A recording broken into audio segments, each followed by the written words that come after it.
Papuri po sa ating Panginoon. Salamat po sa patuloy niya pong pagsama sa atin sa araw na ito. Maraming maraming salamat din po sa patuloyan pong pagbibigay sa atin ng Panginoon ng pagkakataon upang patuloyan po na mapagbulay-bulayan po ang kanyang mga salita. Amen. Salamat po sa Panginoon. Tayo po ay manalangin. Ama, maraming maraming salamat po sa araw na ito na ipinagdalo mo po sa amin. Salamat po sa panibagong buhay, sa panibagong lakas, sa pahiram mo pong karunungan at po nang sa amin, Panginoon, ay galing sa iyo. Maraming maraming salamat. Mingi po kami ng tawad sa anong pong aming mga pagkukulang na nagawa. Patawarin mo po kami, Panginoon. Pakalinisin mo po ang bawat isa sa amin, mga naisip namin, mga nasabi namin o nagawa po namin na hindi po ayon sa iyong kalooban. Patawarin mo po kami. Pakalinisin mo po ang bawat isa sa amin, Panginoon, at salamat po sa patuloy mo pong pagpapadalisay sa aming mga buhay. Nawa po, Panginoon, ay kung paanong sinamahan mo po kami sa Book of Leviticus ay patuloy mo po kaming samahan, Panginoon. Dito po sa patuloyan po naming pag-aaral ng Book of Numbers. Maraming maraming salamat po aming Panginoon sa karunungan at sa patuloyang pagpapaintindi mo po sa amin ng aming mga pinag-aaralan. Nawa po, Panginoon, ay patuloyan mo pong kilusan ang buhay po ng bawat isa sa amin, Panginoon. Salamat din po sa mga makakapanood at makakapakinig ng live na ito. Patuloyan mo pong buksan ang kanilang mga puso at isipan at salamat po sa patuliyang kalayaan ng pagkilos mo po sa buhay po ng bawat isa sa amin, Panginoon. Ikaw po ang magsalita po para po sa aming lahat. Kontrolin mo po ang aking dila. Yun lamang pong pinapasabi mo po ang siya kong masabi sa umagang ito. Pinapapurihan ka namin, Panginoon, at tunay na pinapasalamatan. Salamat po sa patuloy kahabagan mo po sa aming lahat. Sa pangalan ni Jesus. Amen. Amen. Purihin po ang ating Panginoon. So dito na po tayo sa Book of Numbers, chapter 4 na po tayo. Ang pamagat nga po ay tungkulin ng mga Levita. Yes po. Sabihin nga po, tungkulin. Yes po. So lahat po tayo ay may tungkulin at gampanin na galing sa Panginoon. Pero dito makikita muna natin ano po ba yung mga tungkulin ng mga Levita. Specifically po yung ah, si Aaron, maging yung iba niya pong family members. Amen. Sa Diyos po palagi ang kapurihan. Atin na pong basahin. Sabi po dito, ang tungkulin ng mga Levitang mula sa angkan ni Kohat. Sinabi ni Yahweh kina Moises at Aaron, bilangit at ilista ninyo ang angkan ni Kohat ayon sa kani-kanilang angkan at sambahayan. Ibukod ninyo ang lahat ng maaari ng maglingkod sa toldang tipanan. So hindi po pala porke Levita ay pwede na silang maglingkod. May specific po na age kung kailan sila pwede nang maglingkod sa toldang tipanan. Ang mga lalaking may edad na 30 hanggang 50 taon. So sila lamang po ang pwedeng maglingkod sa toldang tipanan. Pero sa pag-aaral po natin ng salita ng Diyos, meron din pong age at the age of 20 and at the age of 25 po. Pero dito nga sa ating pinag-aaralan ngayon, yung edad lamang po na 30 hanggang 50 taon. So kung maaalala niyo po si Jesus mismo, nagpasimula siya nung ministeryo po na ipinagkaloob sa kanya ng Panginoon, si Jesus mismo ay siya ay magte 30 years old nung time na yon. No po, nung siya ay nagpasimula sa kanyang ministry dito po sa earth. And then si Joseph po, he was 30 years old nung humarap po siya sa Pharaoh po at naalala ko din I was 31 naman po. No po, nung tinawag po ako ng Panginoon na magpastor. And hanggang 50 taon lamang po, no? Ibig sabihin, ito yung prime years nung tao, no po, o nung Levita specifically na pwede niyang magampanan yung ipinapagawa ng Panginoon o tungkulin kasi ay mga magbubuhat po talaga sila dito. Po. So sila ang maglilingkod sa mga bagay na ganap na sagrado sa loob ng toldang tipanan. So dito din natin makikita yung kabanalan ng Diyos. Po na talagang ito'y pinapahalagahang mabuti ng ating Panginoon, yung mga bagay na ganap na sagrado o banal. Kung aalis na ang mga Israelita sa lugar na kanilang pinagkakampuhan, si Aaron at ang kanyang mga anak ang magtatanggal sa mga tabing ng toldang tipanan at ibabalot ito sa kaban ng tipan. Pagkatapos, papatungan ito ng balat ng kambing at babalutin ang telang asul, saka isusuot ang mga pasana sa mga argolya nito. So dito po, ito po yung gagawing task ng mga masasabi po ng mga characters every time na aalis na po ang mga Israelita sa lugar na kanilang pinagkakampuhan. So kung babalikan po natin yung Book of Exodus, po, yung Book of Exodus chapter 40, makikita po natin dito na sabi po dito, Exodus chapter 40 verses 36 hanggang 38. Sabi dito, sa paglalakbay ng mga Israelita, nagpapatuloy lamang sila tuwing tataas ang ulap mula sa tabernakulo. So dito po yung ulap po, it represents the presence of God. Opo.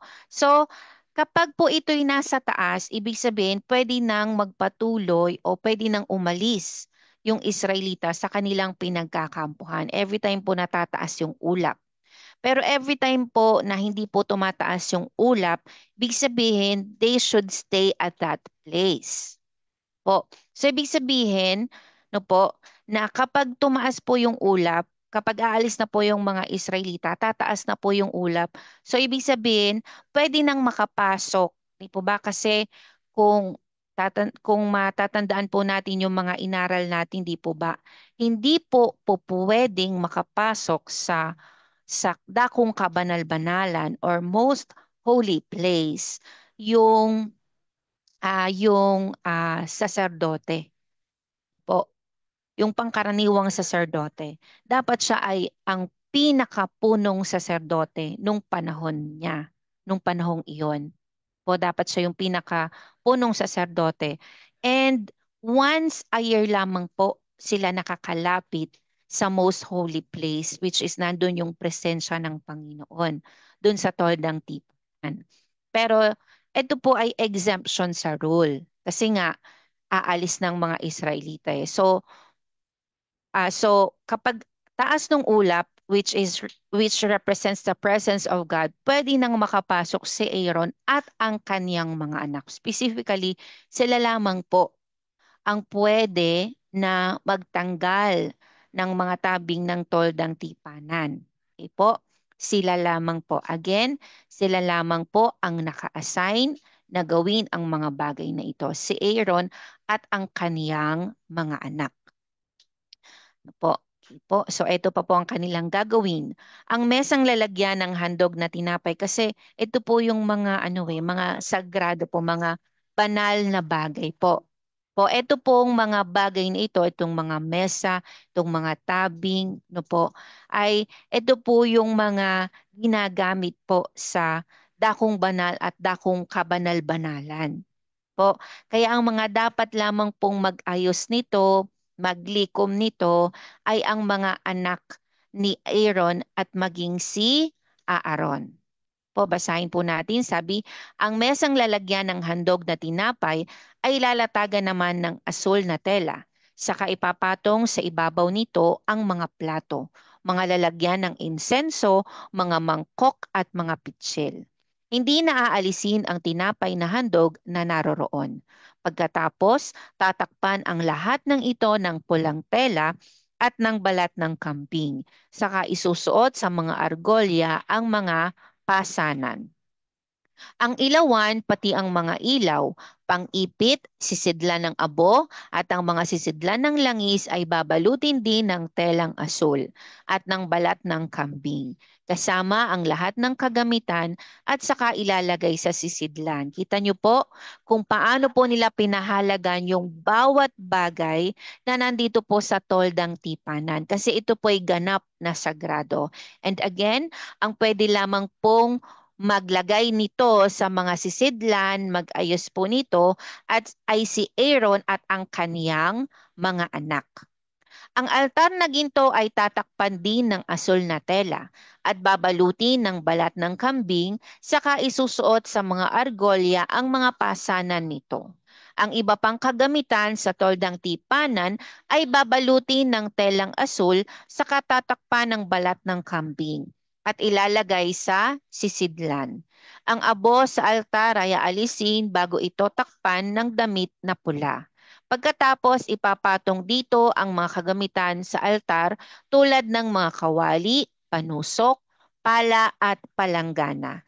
Tatakpan ito ng balat ng kambing saka isusuot sa argolya ang mga pasana nito. Nakita niyo po no, hindi nakabuyang-yang. Talagang kailangan tatakpan po ng balat ng kambing po. Ibig sabihin doble-doble po yung cover nito. Again, dahil ito ay mga bagay na pinahahalagahan ng Panginoon. Sabi mo nga pinahahalagahan ng Panginoon. Ito yung mga banal o mga pinabanal na bagay ng Diyos. Kaya hindi po pwedeng basta ilagay kung saan-saan lamang. Specifically, merong dapat itakip dito.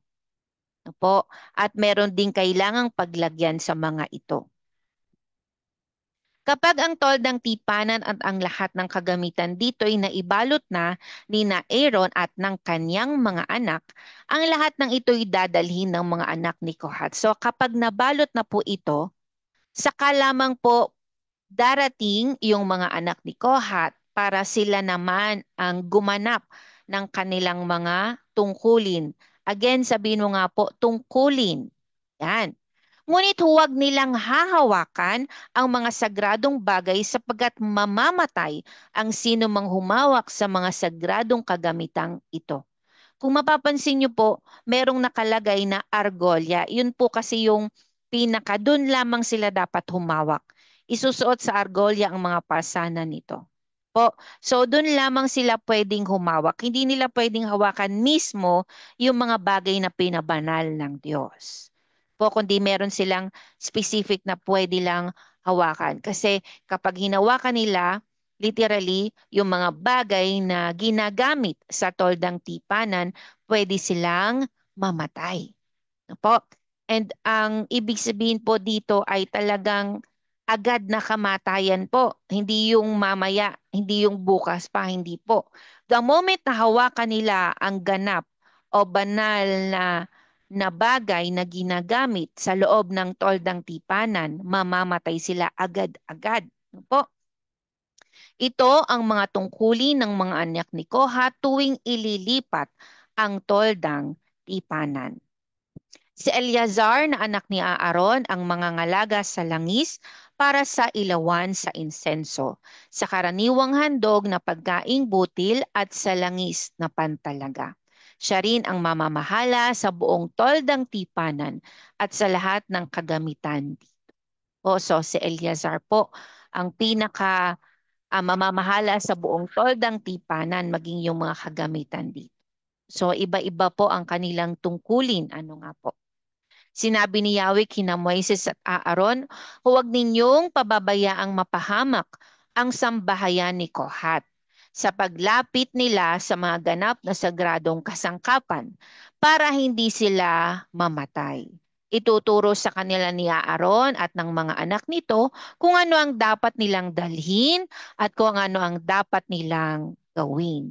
So pagkabalot po ng mga ganap na mga bagay na ito na kagamitan sa toldang tipanan, pagkabalot ni Aaron at ng kanilang mga anak, hindi nila iiwan ito.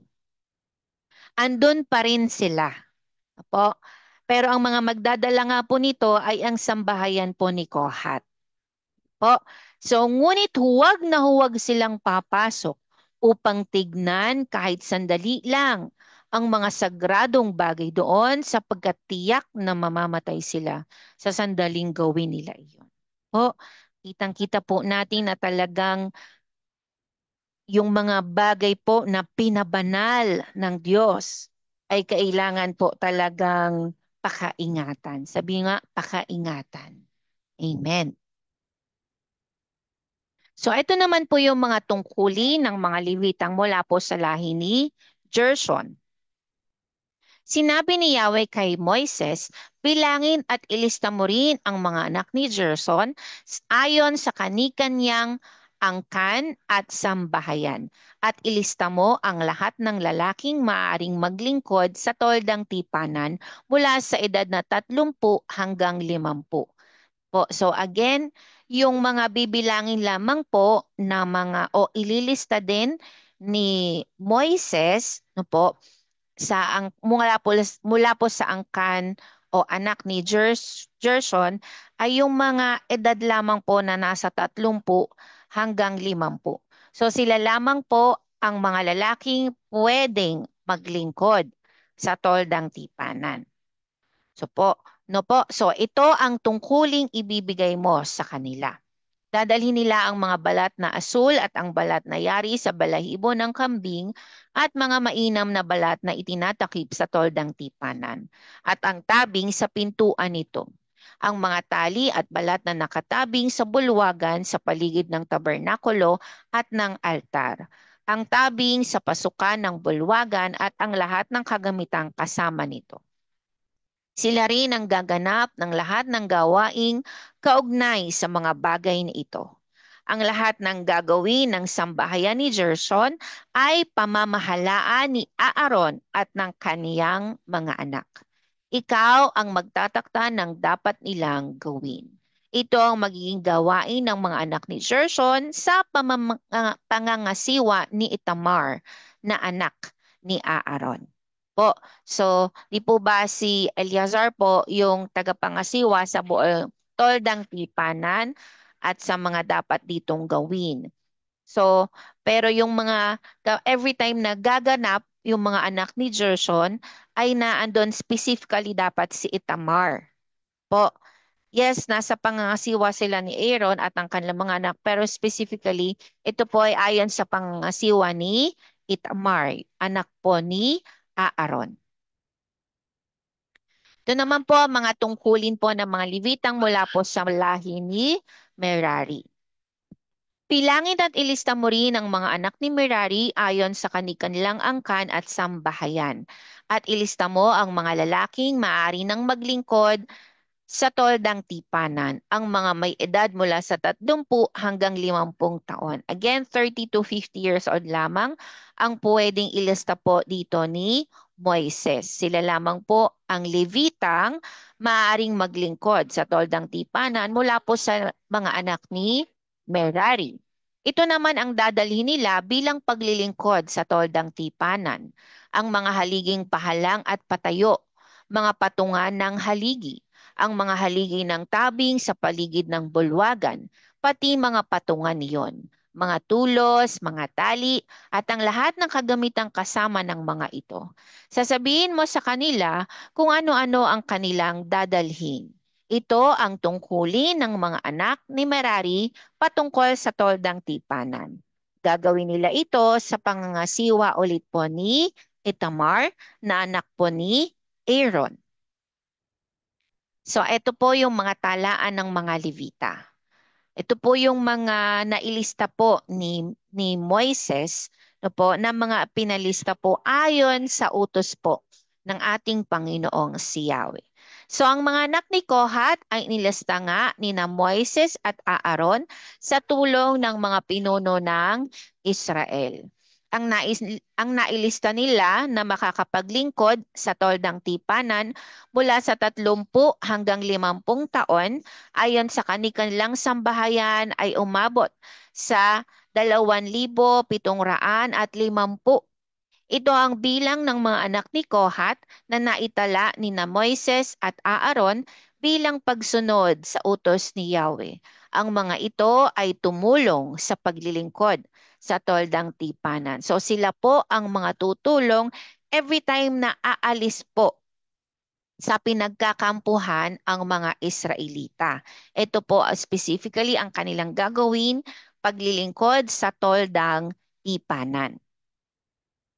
Ang bilang ng mga anak ni Gershon ayon sa kanilang sambahayan mula sa 30 taon hanggang 50 sa makatuwid ay lahat ng maaaring makatulong sa mga gawain. Sabi mo nga, makatulong.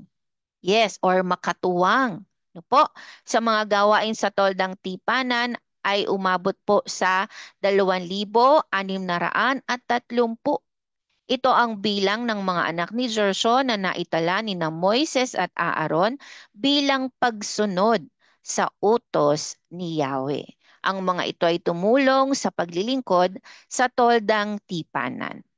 Ang bilang naman ng mga anak ni Merari ayon sa kanilang angkan at sambahayan mula sa 30 hanggang 50 taon, lahat ng maaaring makatulong sa gawain sa toldang tipanan ay 3,200. Ito ang bilang ng mga anak ni Merari na nailista ni na Moises at Aaron ayon sa kanilang sambahayan bilang pagsunod sa utos ni Yahweh. Sabihin mo nga po pagsunod sa utos ni Yahweh. Po. So again, hindi naman din nila ito gagawin kung hindi po ito iniutos ng ating Panginoong si Yahweh. Inilista nga ni na Moises at Aaron sa tulong ng mga pinuno ng Israel ang lahat ng Levitang makatutulong sa mga gawain sa toldang tipanan. Sa makatuwid ay may edad na 30 hanggang 50 taon. Ang kabuang bilang nila ay umabot sa 8,580. Ginawa ito ni Moises ayon sa utos ni Yahweh at sila'y inatasan niya ng kani-kanilang gawain. Po. So talagang lahat po ay lahat ng ginawa po ni Moises ay ayon po sa inutos po ng ating Panginoon. So sa pag-kautos po ng ating Panginoong si Yahweh kay Moises, inatasan na po niya yung mula po sa lahi ni Merari, ni Gershon at ni Kohat, maging sina Aaron at ang kanilang mga anak ng kanilang mga dapat gawin. Po, kani-kanilang gampanin. So kung sa atin pong pag-aaral dito po sa Numbers chapter 4, makikita po natin kung paano pong ang bawat Levita ay may kani-kaniyang tungkulin. So tayo din po na mga nagsitanggap po sa ating Panginoon ay may kani-kanyang gampanin. Sabi nga po dito sa Efeso 2:18-22, ngayong tayong lahat ay makakalapit sa Ama sa pamamagitan ng iisang banal na Espiritu dahil sa ginawa ni Kristo para sa atin. Kaya kayong mga hindi Hudyo ay hindi na mga dayuhan o taga-ibang bansa, kundi kaisa na ng mga pinabanal at kabilang sa pamilya ng Diyos. Tayong mga mananampalataya, sabi mo nga, mananampalataya po.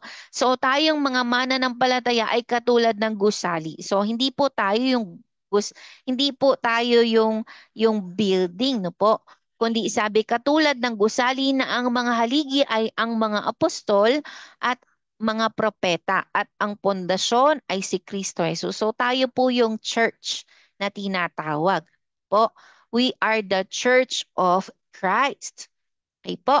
So sa pamamagitan ni Kristo, ang lahat ng bahagi ng gusali ay nagkakaugnay-ugnay at nagiging isang banal na templo ng Panginoon. At dahil kayo ay na kay Kristo, bahagi na rin kayo nitong gusaling itinayo kung saan nananahan ang Diyos sa pamamagitan ng kanyang Espiritu. So talagang makita po natin na tayo po ay bahagi po ng gusaling ito na itinatayo po kung saan nananahan po sa atin ang banal na Espiritu. Po. Kaya nga ang lahat po sa atin ay may mga tungkulin o gampanin. Di po ba? Ang church ay inihalin tulad din po sa katawan ng isang tao. No po, hindi po lahat mata, hindi po lahat ilong, hindi lahat bibig. Opo, kundi ikaw bilang mananampalataya, bilang parte ng katawan ni Kristo, meron kang gampanin. Sabihin mo nga, meron akong gampanin. Po, meron tayong kani-kaniyang gampanin. Pwedeng sabihin, ah, mga kapastoran po, pero hindi po lahat ay pare-parehas din ng gampanin. Hindi lahat ng pastor, may pastor na dapat nandun lang po. May pastor na missionary po. May pastor din po na na na specifically meron siyang role na talagang ginagampanan, di po ba? For example, meron tayong mga kapastoran na napunta po talaga sa ibang mga lugar, no po? Para po gampanin niya yung gampanin na ipinagkaloob sa kanya ng Panginoon o ministeryo. Po. So, hindi po lahat po talaga tayo ay magkakatulad ng kanilang gampanin. Meron po tayong specific task na ipinagkaloob ang Panginoon sa atin. No po. Sabi nga po dito sa unang Korinto, and I encourage you po na buuin niyo po ito. Buuin niyo po ang pagbabasa dito para makita niyo po yung, ito po kasi yung tumutukoy about sa mga kaloob ng Espiritu Santo. Okay po, kaloob ng Holy Spirit.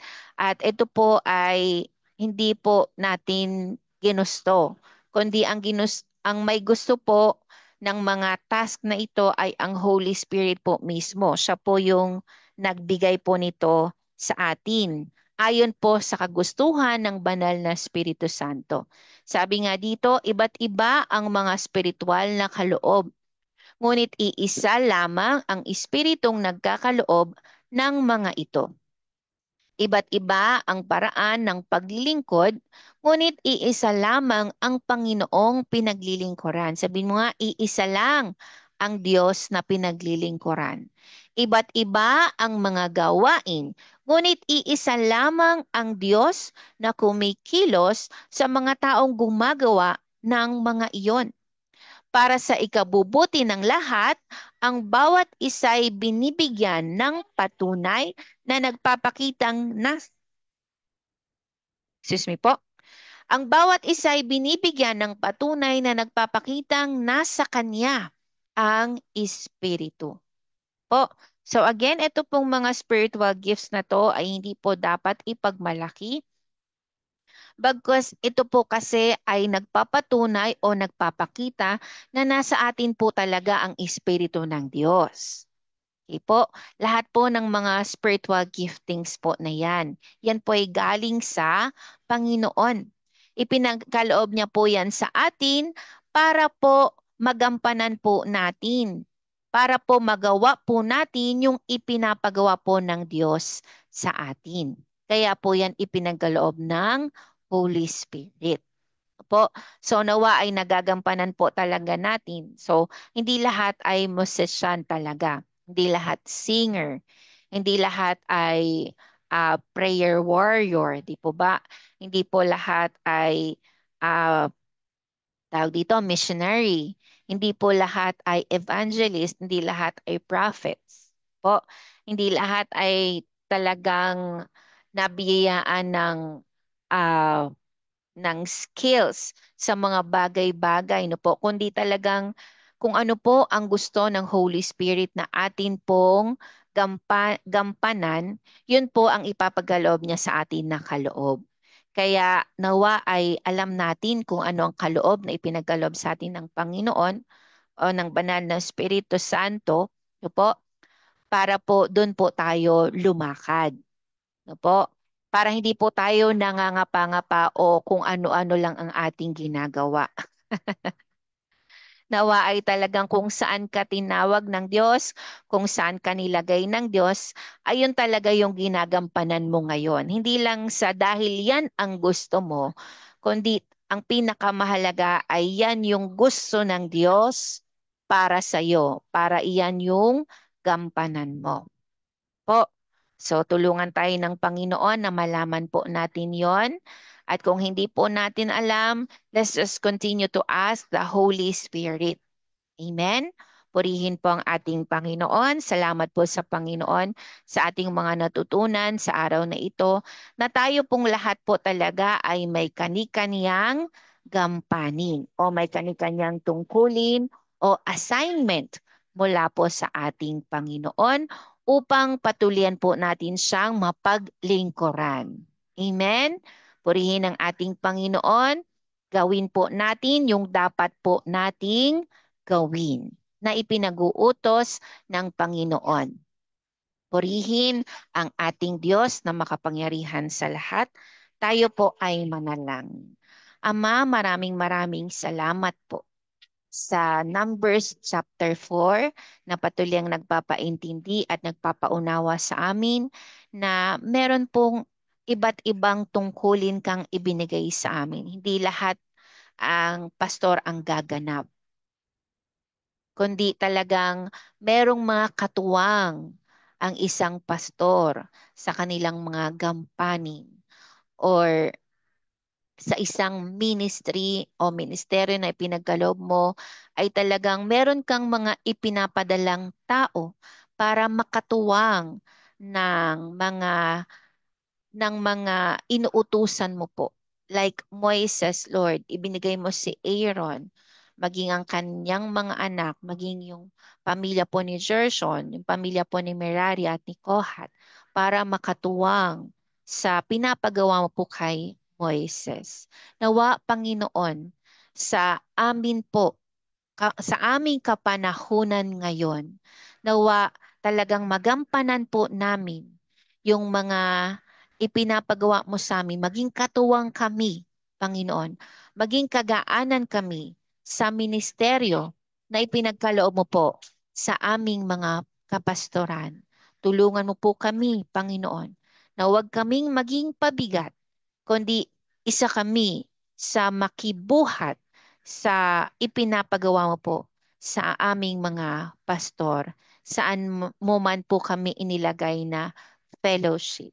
Tulungan mo po kami, Panginoon, na talagang mapaglingkuran ka namin dito po sa ipinagaloob mo pong kaloob sa amin, spiritual na kaloob sa amin, Panginoon. Maipagamit namin ito sa iyo at mapapurihan ka every time na gagamitin namin itong kaloob na galing sa iyo. Mapapurihan ka, Panginoon. At salamat po, lahat naman ng po na ito ay ginagawa po namin dahil sa iyo, aming Panginoon.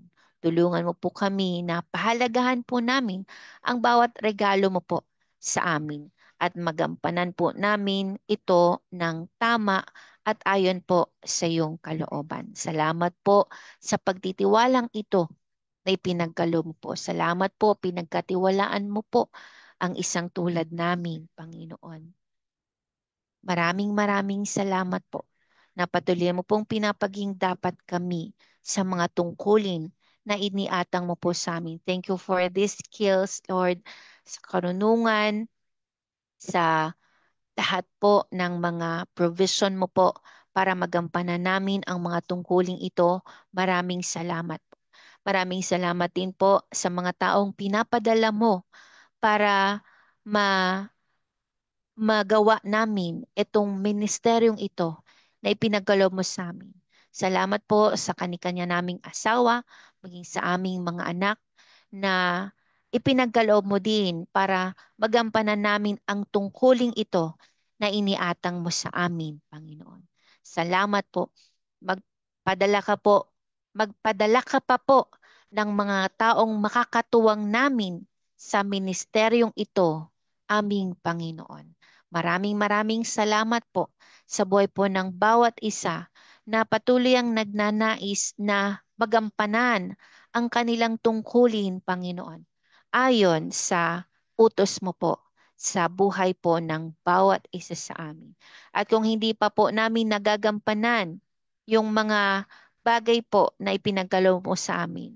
Holy Spirit, help us po. Guide us. Be our guide. Be our wisdom, be our knowledge po para patuloy naming malaman kung ano po ang ipinapagawa mo po sa amin, Panginoon.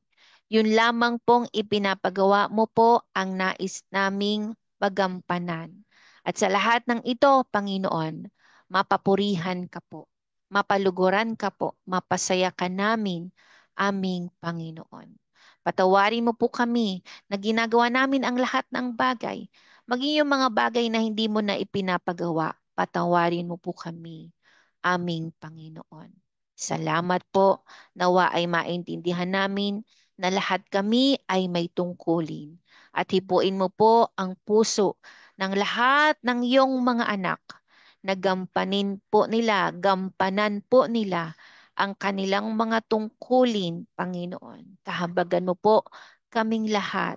Mahabag ka po sa amin, Panginoon. Sa mga bagay na ipinapagawa mo po na hanggang ngayon di pa namin nagagawa, patawarin mo po kami, Panginoon. At salamat po sa araw na ito. Binigyan mo po kami ng pagkakataon na maintindihan itong mabuti. At nawa, Panginoon, sa buong araw na ito ay ipaalam mo sa amin kung ano pa po yung mga dapat po naming ginagawa. Mga tungkulin na hindi pa po namin nagagampanan na ipinapagawa mo. Salamat po, ikaw din ang tutulong sa amin, Panginoon. Maraming maraming salamat po. Salamat din po sa mga kapatiran from Miracle of Life at mga kapatiran from other fellowship. Katagpuin mo po ang pangailangan ng bawat isa ayon po sa nais mo po para sa kanilang mga buhay. Lord, katagpuin mo din po ang pangailangan ng mga nasalanta, mga nangangailangan po ng mga pagkain, damit, and shelter.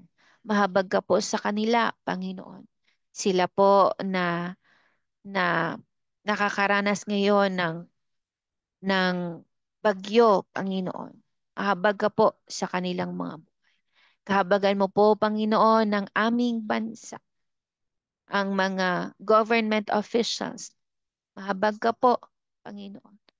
Salamat po sa patuloy mo pong kahabagan sa aming bansa. Mahabag ka po specifically, Lord, sa iyong mga anak na patuloy ang ikaw ang pinagtitiwalaan sa buhay na ito. Lord, salamat po sa patuloy himala mo po sa aming daddy, sa aming Pastor Lito, Panginoon, sa aming Ate Rosel, kay Mama Len, sa buhay po ng Ninong Darius, ang patuloy himala mo po sa pamilya ng Teacher Bell, pamilya ng kapatid na Hazel, sa pamilya po nila Lovely, nila Mare, Panginoon, sa patuloy himala mo po sa buhay po nila Albert, nila Riel, Panginoon, nila Nanay Vilma, sa patulang himalam po sa buhay po nila Nanay Vicky, nila Nanay Lorna, maging ng aming kapatid na, na nasa ibang bansa po, mga kapatiran na nasa ibang bansa. Patuloy po silang paghimalaan, Panginoon. Ang aming kapatid na Yeye, salamat po sa patuloy himala mo po sa kanyang buhay. Siya po na nasa Hong Kong. Patuloy ang paghimalaan mo po ang aming kapatid na Marie Chris, Lord. Ang aming Mami Elma at ang kanyang buong pamilya. Aming kapatid na at ang kanyang natitirang mga anak. Salamat po aming Panginoon sa patuloy himala mo po at pagkilos sa kanilang mga buhay. Ang aming Nanay Lorna, Tatay Umeng at ang kanilang buong sambahayan. Sa patuloy himala mo din po sa buhay ng Nanay Nelia at ng mga kamag-anakan po here and abroad. Salamat po din sa nagdiriwang ng kanilang kaarawan sa araw na ito. Pinagpala mo na po sila habang maingat kanilang sinusunod sa kanilang mga buhay. Salamat din po aming Panginoon sa patulang himala mo po sa aming Nanay Lemya, sa aming Ate Irene at sa kanyang mga anak, Salamat po sa patuloy himalaan po kay Ate LP at sa kanilang buong pamilya, Panginoon. Maging sa iba pa pong mga kapatiran po na aming nakakasama. Yes, sa patuloy himala mo po kay Kuya Randy at sa nalalapit pong panganak ng Ate Elena sa December. Salamat po sa patuloy ang pagpo-provide mo po sa kanilang mga pangangailangan. And yes, Lord, salamat po sa ipinapatayong multi-purpose building. Salamat po sa patuloy ang provision mo po para dito. Patuloy pong gawing skilled po yung mga taong ginagamit po para po ito'y mapatayo. Salamat po sa tuloy-tuloy na pag-finance mo po para po sa pagpapatayo ng building na ito. Maraming maraming salamat din po, Ama, sa lahat po ng kapatiran po sa Miracle of Life at sa mga taong ginagamit mo po sa aming mga buhay. Maraming salamat po sa kanilang mga buhay, aming Panginoon. Patuloy din kaming maging pagpapala sa buong araw na ito sa lahat po ng mga taong makakasalamuhan namin. Salamat po sa patuloy ang kahabagan mo po sa aming lahat. Pinapupurihan ka namin, Panginoon, at patuloy ang pinapasalamatan sa pangalan ni Jesus. Amen and amen. Amen. Purihin po ang ating Panginoon. Salamat po sa Panginoon sa patuloy niya pong pagkilos sa buhay po ng bawat isa sa atin. Yes, maraming salamat din po sa inyo pong mga panalangin po para sa aming lahat na share po ng salita ng Diyos. Maraming salamat din po sa Panginoon sa buhay po ng ating daddy at ng aming mga mahal sa buhay, ng Pastor Lito at ng kanyang mga mahal sa buhay. At salamat din po sa Panginoon sa patuloy himala kay Mamang maging sa ating si Papay. Salamat din po sa Panginoon sa buhay po ng ating Ate Rosel Estrada Pescasio, sa nag-iisa mo pong asawa, sa inyo pong mga anak at mga apo. Nanay Lorna Villanueva Gayas, Tatay Uming, sa inyo pong mga anak at mga apo. Maging kay Ate Jovelyn Lemo Yotila, kay Nanay Vilma Calariel, at sa inyo pong mga anak at mga apo. Salamat din po sa buhay po ng ating kapatid na Kizzy, kapatid na Melchor at kay Mary Mel at sa mga mahal mo po sa buhay. Sa ating kapatid na Irene at sa inyo pong mga anak, sa ating kapatid na Hazel at Christian, maging kay Yes, kay Mama Lilia, patuloy siyang paghimalaan din ng ating Panginoon. Salamat din po sa Panginoon sa buhay po ng ating kapatid na Yeye na nasa Hong Kong. Pakaingatan po kayo ng Panginoon, maging ang mga mahal mo po sa buhay na nandito po sa Pilipinas. Salamat din po sa ating at Mama Len at sa nag-iisa mo pong asawa, maging kay Papay. Salamat din po sa Panginoon sa buhay po ng ating Mama Beng at ng kanyang buong pamilya, maging ng mga kamag-anak na nandito sa Cavite at nasa Bicol. Salamat din po sa Panginoon sa buhay po ng yes po. Thank you po sa inyo. Maraming salamat po. Amen. Purihin po ang ating Panginoon. And salamat din po sa Ninong Darius, Ninang Cynthia at ang kanilang mga anak. Maging kay Nanay Lemya, patilan po kayong paghimalaan ng Panginoon kasama po ang inyong mga anak. Ang ating Pastor Bobby R. Martinez, patilyang pagpalain po kayo ng Panginoon.